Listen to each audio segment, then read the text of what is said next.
Olá, amigos! Gustavo aqui novamente, segundo vídeo de hoje e também segundo vídeo bastante importante. Bom, inexplicavelmente hoje está bem devagar aqui no trabalho, e então isso, para me manter ocupado, eu procuro informações em diversos sites, locais, lugares, etc. E eu consegui uma entrevista de uma escritora, creio que também jornalista de Buenos Aires, Laura Vergara Ceballos, e ela participou de um bate-papo com Sebastián Salgado. E qual a importância dessa entrevista, desse bate-papo, Gustavo? Porque ela estava explicando, inclusive escreveu um livro sobre isso, ela fala na entrevista de 58 minutos, como o Chabad Lubavitch está tomando posse de Buenos Aires, capital da República da Argentina, e nosso vizinho, nossos hermanos, e como Milei está seguindo à risca a política americana e também engajado no projeto 2025, e não se espantem se daqui a algum tempo, não muito distante do dia chamado hoje, Javier Milei também adote o projeto Esther, que na live de ontem, que foi bloqueada, porque eu toquei aquele trailer daquele documentário, que eu não vou nem citar aqui o nome, e depois o YouTube mandou uma informação que em 90% dos países a live está bloqueada por causa daquele trailer, sendo uma política de fair use do YouTube o uso de trailers. Mas a gente já sabe o porquê, né? Inclusive, no trailer aparece o CEO da LDA, Liga Antidefamação, que trabalha com estreitos laços com o YouTube, e, para bom entendedor, um pingo é letra. Mas se você ainda quiser assistir essa live na sua íntegra, sem nenhum corte, acesse a plataforma X, ela está lá, também no Twitch, no DLive e várias outras, ok? Eu vou deixar aí então essa entrevista já devidamente dublada, e no final também eu quero relembrar a todos como a ex-União Soviética caiu nas mãos desse pessoal após o assassinato bárbaro do czar e de toda a sua família. Deixe seu like, compartilhe esse vídeo, porque aí vocês vão encontrar várias informações que irão lhe guiar até biblicamente a respeito de tudo que está acontecendo hoje. Nunca se esqueçam, Apocalipse 2:9 e 3:9, a versão que a inteligência artificial está criando irá extirpar, irá apagar, remover esses dois versículos, principalmente a pedido do pessoal Cio, Casar e também do Chabad Lubavitch. Eu sou o Gustavo, compartilhe por favor esse vídeo. O conhecimento que me foi dado por tantos anos de investigação destas sociedades secretas e destes grupos tão perigosos que cada vez avançam mais, principalmente na Argentina, Quando vejo a presença deste grupo Jabhat al-Lubavitch, comecei a investigar para saber quem eram estes líderes espirituais, como o presidente os chama. Comecei a procurar documentação, recorri ao livro que é como uma bíblia para eles, né? Porque lá estão todos os ensinamentos deste Rebbe. E, bom, cheguei à conclusão de que estávamos perante um grupo extremamente perigoso. Aí encontrei todos os antecedentes que eles tinham com o tema de abuso de menores bom, o que nós deveríamos perguntar é qual é o papel que eles desempenham na presidência de Javier Milei e se nos referirmos especificamente ao tema do livro, eu vou ler textualmente para não... O que quiser. Estamos aqui para conhecê-lo. Simon Jacobson foi entrevistado por Cristina Pérez para falar sobre a situação. A quem ele se refere quando diz que ela é uma voz importante ao serviço do povo neste momento crucial? Só para deixar claro, Laura, para o pessoal de fora da Argentina, a Cristina Pérez é uma jornalista bem alinhada com o governo, para dizer o mínimo, né? Exato, exato. E também ela é a esposa do ministro da Segurança da Argentina. Que situação, hein? Do ministro da Defesa, sim. Da Defesa.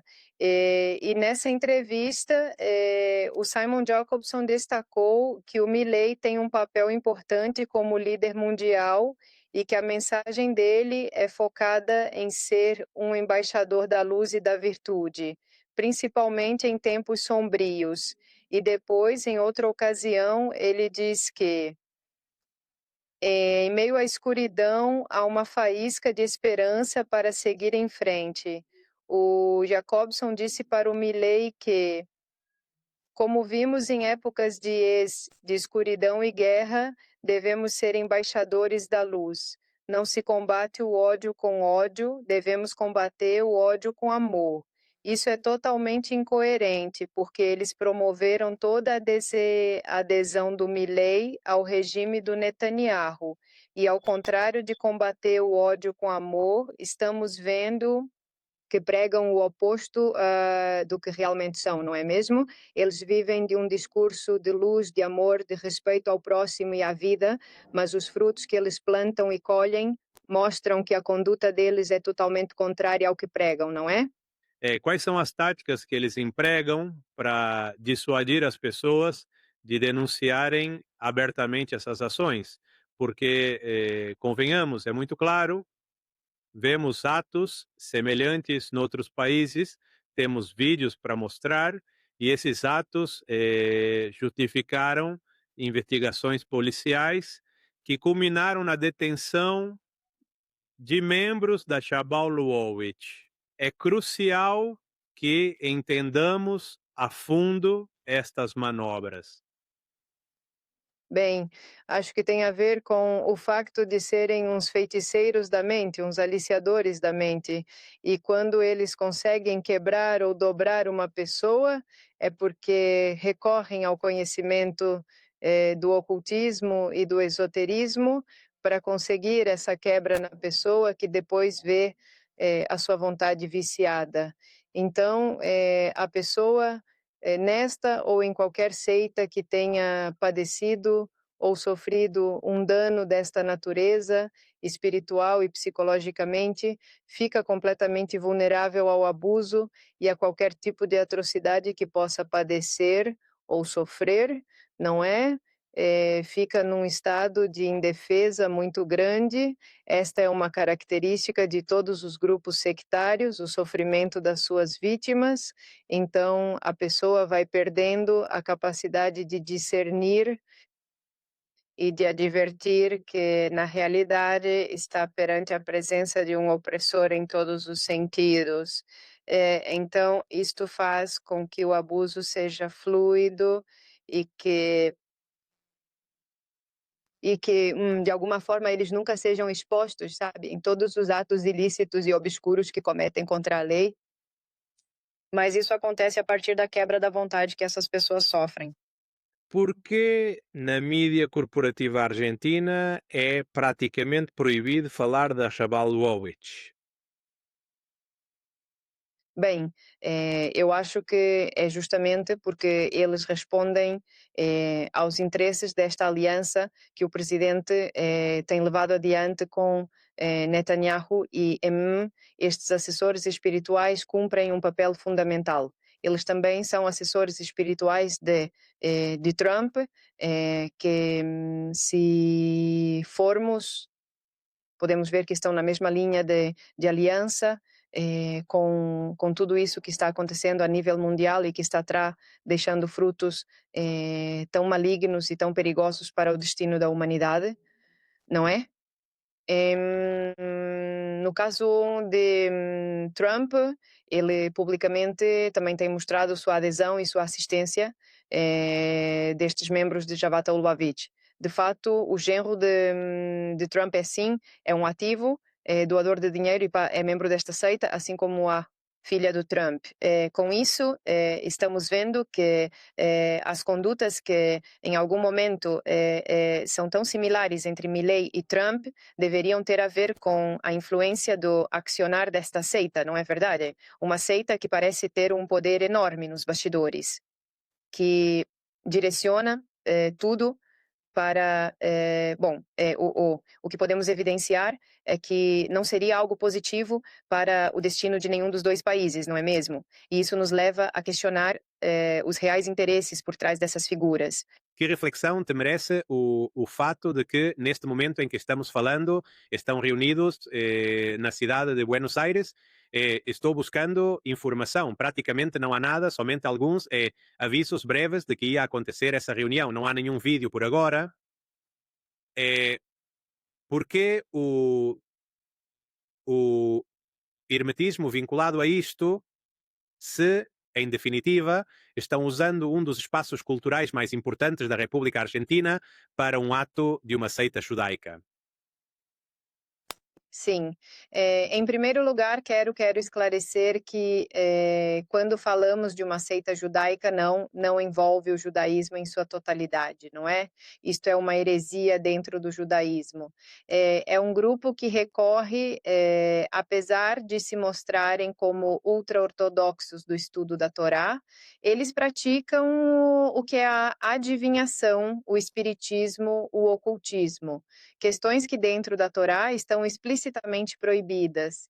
E, de fato, o fato de ter reconhecido este líder messiânico, que nunca negou ser o Messias ou o Redentor, como assim o percebem muitos dos membros desta comunidade, é outra das heresias dentro do judaísmo, não é? Em uma entrevista que também Cristina Pérez faz ao rabino Speaker Zero Slashen, ao abordar o tema do Jabhat de Lubavitch, ele faz uma ressalva e um alerta, dizendo que devemos ter cautela com as práticas do Jabhat de Lubavitch, pois poderiam estar roçando a heresia dentro do judaísmo, ou seja, dentro da própria comunidade judaica, há uma resistência de um setor importante a este grupo.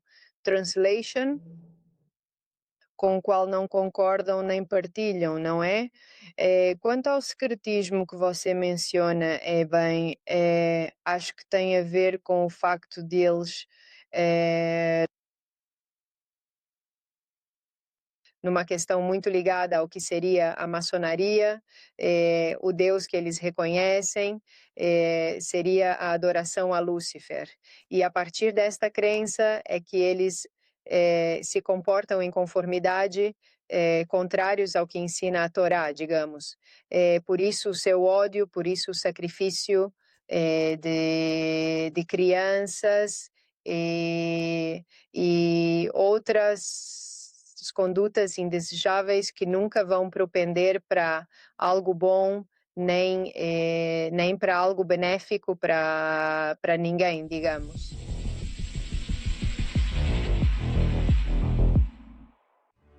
Iniciada nos anos 1400, a monarquia russa baseava-se na segunda carta aos Tessalonicenses, onde Paulo fala de um restritor que contém o mal. Enquanto houvesse um czar cristão na terra, os poderes sombrios do anticristo não chegariam ao poder. Sinfonia é a relação ortodoxa entre a Igreja e o Estado, onde o Estado protege a Igreja e a Igreja protege o Estado de cair em pecado e heresia. Em 1616, após a Guerra Civil Russa, conhecida como o Tempo das Perturbações, os russos elegeram Michael Romanov, de 16 anos, como czar da Rússia, e a família Romanov governou de 1613 até 1917. Durante esse tempo, a Rússia floresceu e intensificou seu foco no cristianismo, promovendo-o globalmente por meio de missões.